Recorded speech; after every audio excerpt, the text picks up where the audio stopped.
Il-ħaddiema tal-Aġenzija s-Servizzi ta' Detenzjoni se jibbenefikaw minn drittijiet, kundizzjonijiet u salarji aħjar permezz ta' ftehim kollettiv ġdid. Fost l-oħrajn l-Aġenzija tamministra u tieħu ħsieb l-operat ta' ċentri magħluqa ta' detenzjoni. Fi frar tas-sena li għaddiet dak li qabel kien dipartiment tal-Gvern inbidel f'aġenzija u dan il-ftehim kollettiv li ġie ffirmat huwa l-ewwel wieħed għal ħaddiema ta' din l-Aġenzija minn meta seħħ dan l-iżvilupp. Permezz tal-ftehim kollettiv il-ħaddiema tal-Aġenzija se jibbenefikaw minn progress aħjar fil-karriera u għarfien permezz ta' titjib sostanzjali fis-salari u fl-allowance.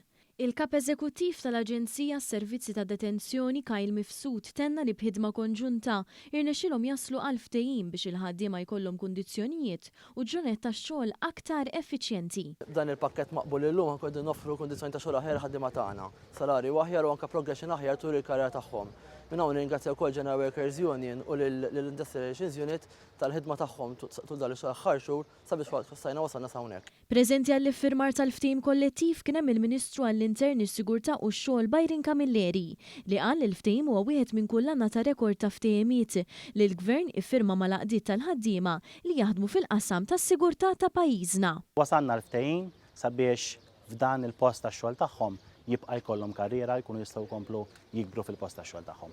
Inħares il qudiem li bħalma nagħmlu ma' diversi gruppi ta' ħaddiema inkomplu ntejbu l-kundizzjonijiet u drittijiet tagħhom għaliex verament qalbna mal-ħaddiem. Is-Segretarju tat-Taqsima fil-General Workers Union Theo Vella qal li permezz ta' dan il-ftehim fl-Aġenzija s-Servizzi ta' Detenzjoni sar pass importanti ieħor fejn l-uffiċjali ta' detenzjoni qed jagħmlu qabża oħra fil-kundizzjonijiet tax-xogħol tagħhom.